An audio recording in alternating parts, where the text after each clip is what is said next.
Mundos posibles. Isaac Asimov. Tomar un tren es algo que puede hacerse con una demora capaz de conciliarse con su retraso, por lo que puede decirse que Norman y Livy llegaron tarde pero a tiempo, ocupando el único compartimento libre de todo el vagón. Se sentaron de cara a la dirección del tren, sin otra cosa delante que el asiento contrario. Mientras Norman colocaba sus bultos en el portaequipaje, Livy se dio cuenta de que estaba un tanto irritada. Si una pareja tomaba el asiento situado ante ellos, se verían obligados a soportar las caras ajenas todo el tiempo que quedase el tren en llegar a Nueva York, aunque para evitar tamaño contratiempo, podrían recurrir al viejo truco de levantar sintéticas barreras de periódicos. Era una de las razones por las que odiaba tomar asiento en compartimientos de plazas enfrentadas. Norman parecía no darse cuenta, cosa que molestaba grandemente a Livy. Por lo común, solían entenderse a la perfección aún en los peores momentos.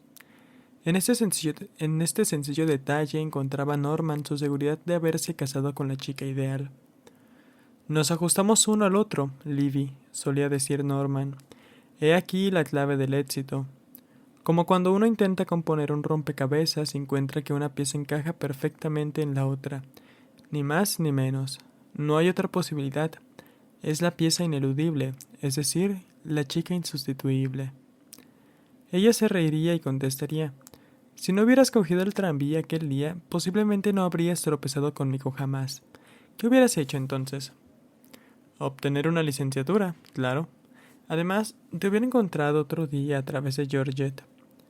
«No hubiera sido lo mismo». «No dudes que sí». «Insisto que no. Georgette nunca me hubiera hecho aparecer. Ella estaba interesada en ti, y es la clase de chica que sabe dónde puede encontrarse un rival». «Absurdo». Luego Livia echaría mano a su pregunta favorita. «Norman, ¿y si hubieras llegado un minuto más tarde, te hubieras visto obligado a coger el tranvía siguiente? ¿Qué crees que hubiera pasado? ¿Y si los peces volaran y se lanzaran en bandadas a las cúspides de las montañas? ¿Qué crees que comeríamos los viernes entonces?» El caso era que ambos coincidían en el mismo tranvía y que los peces no volaban. Habían coincidido en el mismo tranvía y que los peces no volaban, de manera que se habían casado 5 años atrás y comían pescado los viernes. Y justamente a causa de aquel matrimonio iban ahora a pasar una semana en Nueva York y celebrar su aniversario.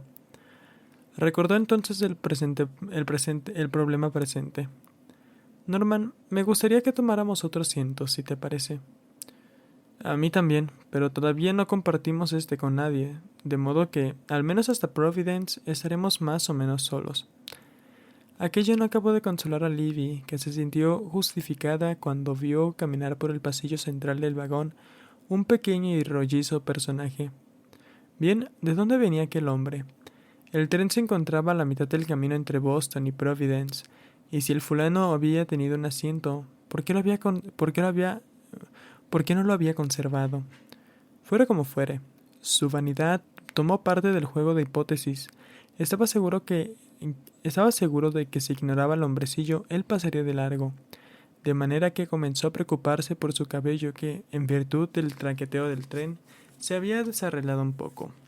Y luego se concentró en sus ojos azules y en su escasa boca de gordezuelos labios, de los que Norman solía decir que era la imagen perfecta de un beso permanente.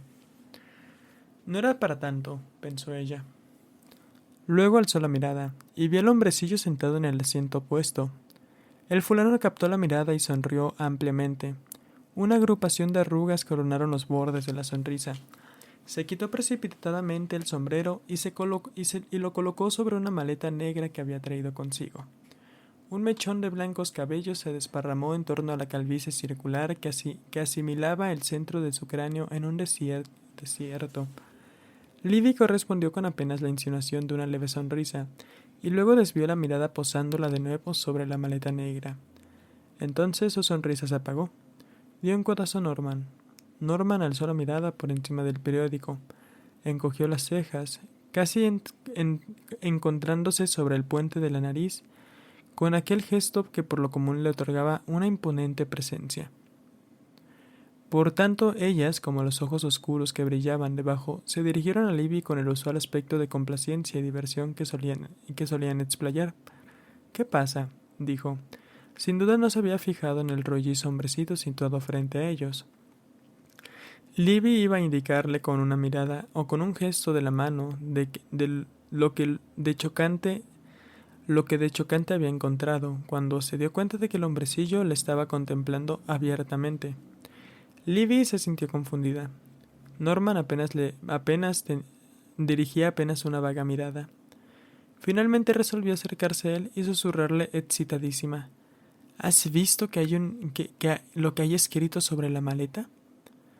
Mientras se lo decía de nuevo y comprobó que no se había equivocado, las letras no eran muy grandes, pero resultaba por una blancura contrastada en un fondo negro, en trazos redondos podía leerse «Alternativa».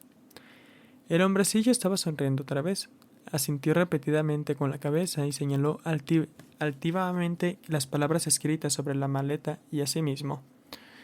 «Debe ser su nombre», dijo Norman en un aparte teatral. «Veamos, hombre», replicó Libby. «¿Cómo puede ser eso el nombre de nadie?». Norman apartó el periódico. «Ahora lo verás», dijo y se inclinó hacia adelante. «¿Señor Alternativa?». El hombre lo miró solícito. «¿Tiene usted hora, señor Alternativa?». El hombrecillo sacó un gran reloj del bolsillo de su chaleco y lo puso ante Norman. «Gracias, señor Alternativa», dijo Norman. Luego añadió en un susurro: «¿Te das cuenta, mujer?». Sin duda había vuelto a concentrarse en su periódico. Si el hombrecillo, que había comenzado a abrir su maleta, no hubiera llamado la atención de los otros dos con los movimientos que imprimía en uno de los dedos extendidos. Lo que estaba sacando era una plancha de cristal mate de aproximadamente 9 pulgadas de ancho y alto y 1 pulgada de grueso. Tenía los bordes cortados en bisel, los ángulos redondos y no mostraba el menor distintivo de nada que lo destacara. Luego sacó un pequeño alambre que endorsó a la plancha de cristal, colocó el conjunto sobre sus rodillas y se quedó mirando a la pareja con orgullosa satisfacción. «Por el cielo, Norman», dijo Libby, repentinamente sobresaltada. «Es una especie de dibujo». Norman se acercó un poco más. Luego miró abiertamente al hombrecillo. «¿Qué es eso?», preguntó. «¿Una nueva clase de televisión?». El hombrecillo negó con la cabeza. Libby respondió por él: «No, Norman, somos nosotros». «¿Qué? ¿Acaso no lo ves? Es el tranvía donde nos encontramos tú y yo. Mírate, en el asiento de atrás, con aquel sombrero de fieltro que tiré por inservible hace 3 años. Mira, ahora subimos Georgette y yo, y aquella mujer gorda, en la plataforma. Norman, ¿no lo estás viendo?». «Debe ser alguna clase de ilusión», murmuró Norman. «Pero también lo estás viendo, ¿no? Por eso él lo llama alternativa. El cristal podría mostrarnos otra alternativa. Lo que hubiera ocurrido de no haber sufrido aquel viraje del tranvía». Libby estaba seguro de ello. Se encontraba sumamente excitada y completamente segura de lo que pensaba. Mientras contemplaba y se sumergía en las imágenes de la plancha de cristal, el descendente sol de la tarde y el vagón del tren que se encontraban comenzaron a desvanecerse. Podía recordar aquel día. Norman conocía a Georgette y estaba a punto de cederle el asiento cuando el tranvía sufrió una sacudida que arrojó a Libby contra las rodillas del hombre. Era ridículo verse sentada en el regazo de Norman, pero así había ocurrido. Se sintió tan avergonzada que Norman tuvo que recurrir primero a su galantería y luego a su conversación. Ni siquiera fue necesaria una presentación por parte de Georgette. Cuando bajaron del tranvía, él ya sabía dónde trabajaba Libby. «Parece que le gustas a Norman», le había dicho su amiga. «Ah, no seas tonta», había replicado Libby. «Simplemente ha sido cortés, aunque es un chico guapo, ¿verdad?». Tan solo 6 meses después contraían matrimonio. Y hete aquí que de nuevo veía ahora el mismo tranvía, con Norman, Livy y Georgette. Y mientras pensaba en ello, el tren desaparecía.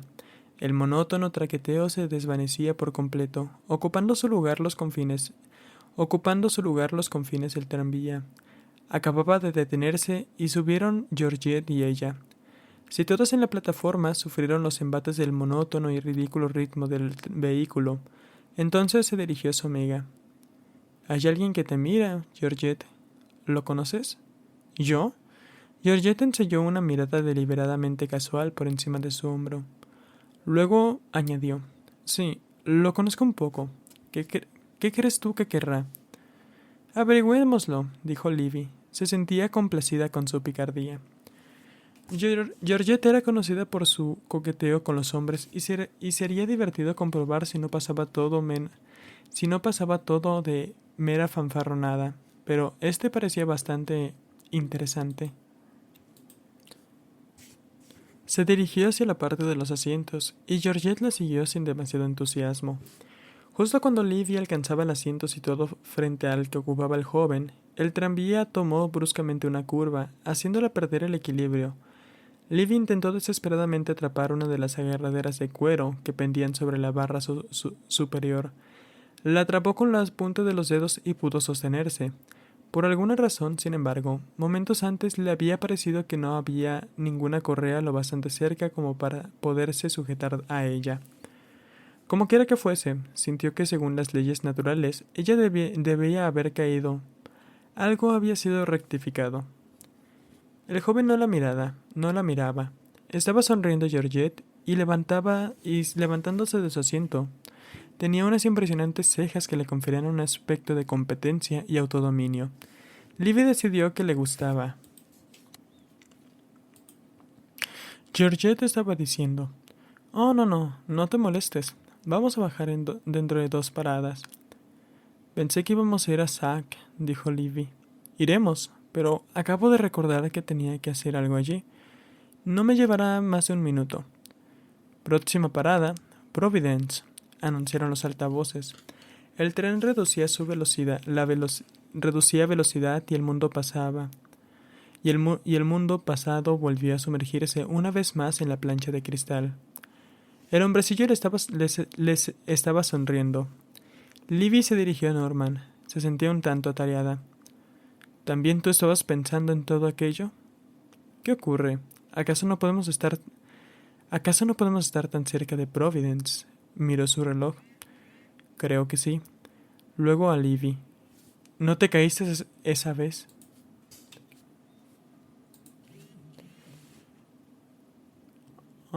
Luego lo viste, ¿verdad? Arrulló el entrecejo. Claro, has salido a gusto de Georgette. Estoy segura que inventó su excusa solo para evitar mi encuentro contigo. ¿Cuánto hacía que conocías a Georgette, Norman? No mucho, lo bastante para reconocerla nada más de verla y creer que debía ofrecerle mi asiento. Livy alargó el labio inferior. No tienes que estar celosa de lo que podía haber sido, criatura. Además, ¿qué diferencia habría habido? Hubiera sido suficiente con que nos cruzáramos al salir de tu trabajo. No me hubieras mirado. Difícilmente.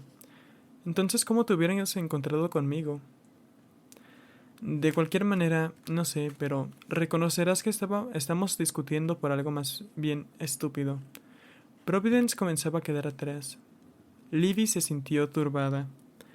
El hombrecillo había estado siguiendo su conversación sostenida en susurros, y con la desesperación de su sonrisa mostraba que había comprendido. Livy se dirigió a él. «Aguarda, Livy», interrumpió Norman. «¿Qué vas a hacer?» «Quiero ver el día de nuestra boda. ¿Qué habría pasado ese día si yo hubiera cogido la agarradera de cuero?»